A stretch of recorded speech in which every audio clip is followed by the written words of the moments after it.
చేత గోరింట ఇంత చక్కని చుక్కకి ఇంకెవరు మొగుడంట రామ చక్కని సీతకి.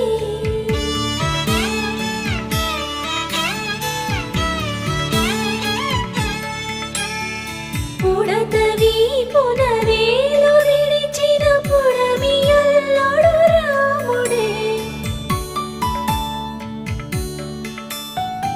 ఎడమ చేతను శివుని విల్లును ఎత్తిన రాముడే ఎత్తగలడా సీత జడను తాళి కట్టి